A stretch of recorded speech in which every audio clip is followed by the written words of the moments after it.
Have you ever laid out every fact, every feature, and every benefit only to watch your buyer just completely zone out? Here's the uncomfortable truth. Facts don't move people. Stories move people. In sales, information rarely wins deals. Buyers don't make decisions purely on data alone. They make decisions based on emotion, context, and connection. And if you're not using storytelling as a core part of your conversations, you're leaving influence and revenue on the table. But here's the surprising part. Great storytelling in sales isn't about telling your company's story.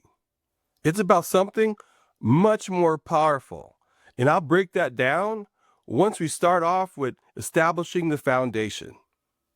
Most reps position themselves or their product as the hero. And they might say something like, "Look at all the wonderful things that we can do for you." But your buyers don't want to hear about your victory lap. Instead, position the buyer as the hero and your solution as the guide. Think of yourself as a mentor, not the savior. For example, you could say something like this. A lot of teams have faced this same roadblock. And what they found is that when they made this slight adjustment, they got the desired result that they wanted. Here's how we supported them through that process. The benefit to you is that buyers see themselves succeeding, not being rescued. But even with a hero-based story, one pitfall can kill your momentum. Vague stories feel like empty sales pitches. You don't want to say something like this. One client saved a ton of time. That means nothing. Instead, get real specific. You could say something like this. A client of ours in your industry, they were spending 20 hours a week reconciling reports manually. But after automating it, they cut that down to 2 hours, freeing up their operations team to focus specifically on growth. Here's the payoff for you. Specifics trigger visualization, and visualization triggers belief.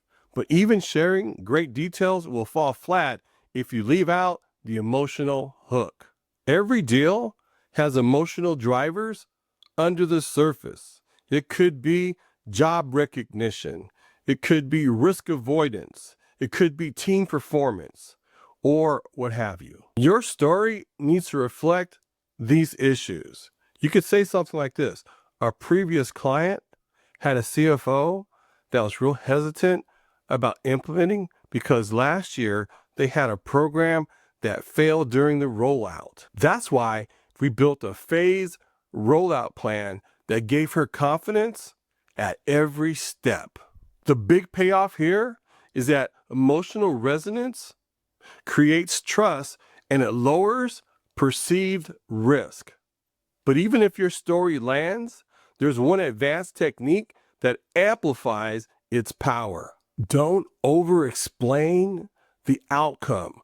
Let the buyer connect the dots.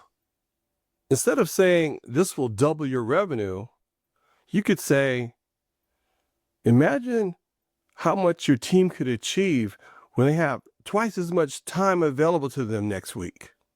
Here's the key.